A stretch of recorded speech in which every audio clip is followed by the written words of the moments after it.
दिवसभरात घडलेल्या प्रत्येक बातमीचा वेगवान आढावा आपण घेणार आहोत गावोगावी 24 तासच्या माध्यमातून।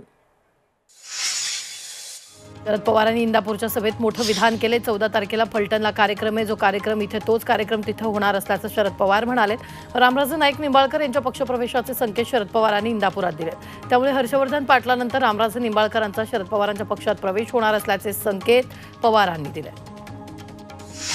महाविकास आघाडीच्या जागावाटपाचा निर्णय येत्या 8 दिवसात होईल अशी माहिती जयंत पाटील यांनी दिली। सरकारमध्ये बसलेले लोक ज्या पद्धतीने भेटवस्तू वाटतायत ते पाहता दिवाळी सुखाची होणार असल्याचा मिश्किल टोला त्यांनी लगावलाय। सांगलीच्या शिराळ्यातील शिवस्वराज्य यात्रेत पाटील बोलत होते। सांगलीतील शिराळामध्ये शरद पवार पक्षाच्या शिवस्वराज्य यात्रेच्या सभेत जयंत पाटलांनी सरकारवर टीका केली। महिलांच्या सुरक्षिततेबाबत सरकार अपयशी ठरले।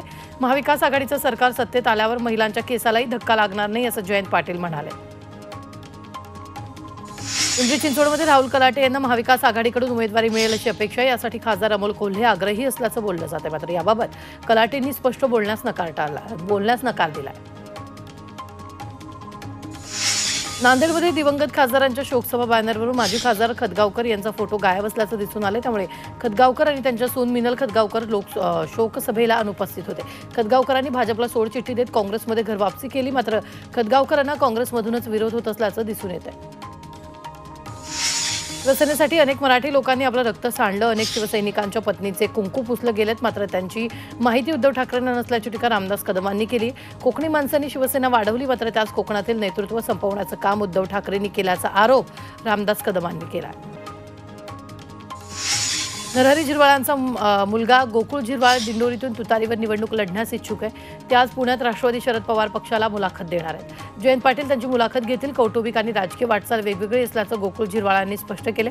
त्यांनी उमेदवारी जाहीर झाली तर दिंडोरीत पिताविरुद्ध पुत्र अशी लढत होण्याची शक्यता आहे। पंढरपूरच्या माळशिरस राखीव मतदारसंघात स्थानिक तसंच मूळ एसएससी प्रवर्गातील व्यक्तीला उमेदवारीची मागणी केली जाते। अनुसूचित जाती हक्क संरक्षण कृती समितीनं ही मागणी केली। मागणी मान्य न झाल्यास स्वतंत्र उमेदवार उभा करण्याचा इशारा देण्यात आला। वाशिममध्ये शिवसेनेतील इच्छुक पदाधिकाऱ्यांनी उद्धव ठाकरेंनी विनायक राऊतांची भेट घेतली। विधानसभेसाठी पक्षनिष्ठ कार्यकर्त्यालाच उमेदवारी द्यावी अशी मागणी यावेळी पदाधिकाऱ्यांनी ठाकरेंना केली। पालघरच्या वाडा इथं ठाकरे पक्षाचा मेळावा पार पडला। मेळाव्यात भिवंडी ग्रामीण, शहापूर आणि विक्रमगड या मतदारसंघातील शेकडो भाजप शिंदे शिवसेनेच्या कार्यकर्त्यांनी ठाकरे गटात पक्षात प्रवेश केला। जिल्ह्यात आणखीन काही मोठे प्रवेश पक्षात होतील असा विश्वास पक्षाच्या उपनेत्या ज्योती ठाकरेंनी व्यक्त केला। रत्नागिरीतील भांबेड जिल्हा परिषद गटाच्या 18 गावातील पदाधिकाऱ्यांनी शिवसेना शिंदे पक्षात प्रवेश केला। पालकमंत्री उदय सामंत आणि किरण सामंत यांच्या उपस्थितीत हा पक्ष प्रवेश झालेला आहे। सर्व पदाधिकाऱ्यांना आदराची वागणूक मिळेल। परिवर्तन काळाची गरज ओळखून तुम्ही घेतलेल्या निर्णयाचं मी स्वागत करतो असंही यावेळी उदय सामंतांनी म्हटलं। नागपुरात उपमुख्यमंत्री फडणवीस यांच्या हस्ते फिरता दवाखान्याचं उद्घाटन करण्यात आलं। सीएसआरच्या माध्यमातून हे फिरते दवाखाने देण्यात आले। तर मुख्य व्हॅनमध्ये 100 चाचण्या करता येणार आहे। या व्हॅन वेगवेगळ्या मतदारसंघात फिरणार असून सामान्य माणसाच्या घरापर्यंत सुविधा पुरवली जाईल अशी माहिती फडणवीस यांनी दिली।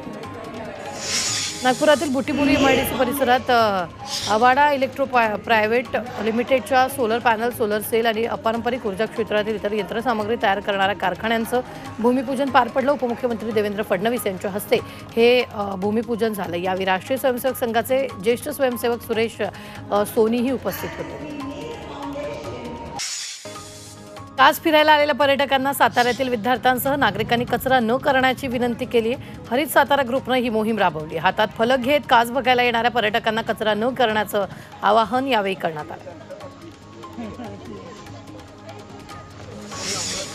परभणीच्या जिंतूर कृषी उत्पन्न बाजार समितीतील वादग्रस्त दुकानांवर कारवाई करण्यात आली। या प्रकरणी न्यायालयाच्या निर्णयानंतर बाजार समितीनं ही कारवाई केली। यावेळी अनधिकृत बांधकामावर हातोडा चालवत गाळे जमीनदोस्त करण्यात आले।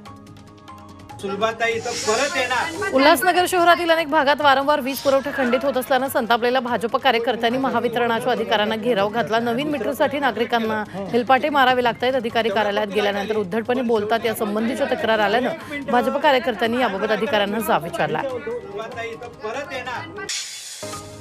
जालना विधानसभा काँग्रेसच्या इच्छुक उमेदवारांच्या मुलाखतीदरम्यान 2 गटात तुफान राडा झालाय।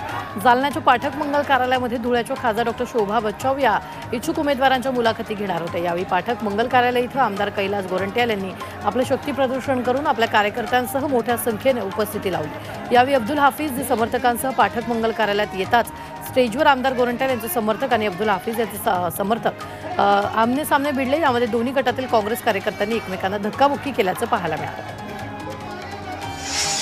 सांगलीच्या तासगावमध्ये आजी माजी खासदारांमध्ये भर सभेत जुंपली आहे। खासदार विशाल पाटील आणि माजी खासदार संजय काका पाटलांमध्ये व्यासपीठावर जोरदार वादावादी झाली आहे। संजय काका पाटील समर्थक खासदार विशाल पाटलांच्या अंगावर धावून गेले। कामगार मंत्री सुरेश खाडे यांच्या उपस्थितीत तासगाव नगरपालिका नूतन इमारतीच्या उद्घाटन प्रसंगी हा प्रकार घडला आहे। चंद्रपुरात आदिवासी समाज बांधवांनी महाआक्रोश मोर्चा काढलाय। धनगर समाजाला आदिवासी प्रवर्गात समाविष्ट करू नये या प्रमुख मागणीसह अन्य 13 मागण्यांसाठी हा मोर्चा काढण्यात आला। या मोर्चात आदिवासी मोठ्या संख्येने सहभागी झाले। कोल्हापुरात सकल दिगंबर जैन समाजाच्या वतीने मोर्चा काढण्यात आला। शिरपूर इथल्या अतिरिक्त दिगंबर जैन मंदिरात होत असलेल्या अतिक्रमणाबाबत हा मोर्चा काढण्यात आला। मोर्चात जैन समाज बांधव मोठ्या संख्येने सहभागी झाले होते। धनगर समाजातील बोगस दाखले रद्द होणार आहे। राज्य सरकारने हा महत्त्वाचा निर्णय घेतलाय। बोगस दाखले रद्द करण्यासंदर्भात सरकारनं जात पडताळणी समितीला आदेश दिलेत। यानंतर धनगर समाजाचे नेते आणि भाजप आमदार गोपीचंद पडळकर यांनी राज्य सरकारचे आभार मानले। शिंदे गटाचे बदलापूर शहर प्रमुख वामन म्हात्रे यांना अटकपूर्व जामीन मंजूर झालाय। म्हात्रे यांना उच्च न्यायालयाचा मोठा दिलासा मिळाला। बदलापुरात चिमुकल्या मुलींवरील लैंगिक अत्याचारानंतर उसळलेल्या जनक्षोभाचं चित्रीकरण करणाऱ्या पत्रकार महिलेचा शिंदे गटाचे शहर प्रमुख वामन म्हात्रे यांनी विनयभंग केला होता। साताऱ्यात उद्धव ठाकरे गटाच्या शिवसैनिकांनी बजाज फायनान्स ऑफिसची तोडफोड केली। हप्ता गोळा करण्यासाठी जाणाऱ्या कर्मचाऱ्यांकडून महिलांना शिवीगाळ आणि दमदाटी होत असल्यामुळे शिवसैनिक आक्रमक झाले। तोडफोडीनंतर बजाज फायनान्सच्या कार्यालयाला टाळं ठोकलं। दरम्यान पोलिसांनी आंदोलकांना ताब्यात घेतलं। कोरपणातल्या अल्पवयीन मुलीच्या बलात्कार प्रकरणातला आरोपी अमोल लोढे याच्यावर नव्यानं विनयभंगाचा गुन्हा दाखल झालाय। पीडित मुलीच्या वर्गात शिकणाऱ्या एका 12 वर्षीय मुलीसोबत आरोपीनं अश्लील वर्तन केलं होतं। तक्रारीवरून पोलिसांनी विनयभंगाचा गुन्हा दाखल केला। विरार पोलीस आयुक्तालयातील पोलीस शिपायानं गळफास घेऊन आत्महत्या केल्याची घटना घडली। सागर थनीकर असं पोलीस शिपायाचं नाव आहे। राहत्या घरी त्यांनी आत्महत्या केली। घरगुती वादातून आत्महत्या केल्याची प्राथमिक माहिती आहे। पुण्यातील भीमा नदी पात्रात सापडलेल्या अज्ञात व्यक्तीच्या हत्येचा छडा लावण्यात आला। आरोपीनं आपल्या सहकार्याला भांडणातून भीमा नदी पात्रात फेकून दिलं होतं, त्यामुळे त्याचा बुडून मृत्यू झाला। या प्रकरणी छडा लावण्यात पोलिसांना यश आल्यानं आरोपीला अटक करण्यात आली।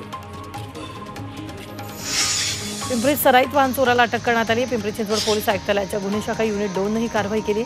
आरोपीकडून 13 मोटरसायकल 2 रिक्षा हस्तगत करत 15 गुन्हे उघड करण्यात आले। शंकर देवकुळे असं चोराचं नाव आहे। लातूरच्या मन्याड नदीत 2 अल्पवयीन मुलांचा बुडून मृत्यू झालाय। नदीत पोहण्यासाठी गेले असताना पाण्याचा अंदाज न आल्यानं मुलांचा मृत्यू झालाय। दोन्ही मृतदेह नदीपात्रातून बाहेर काढण्यात यश आलंय।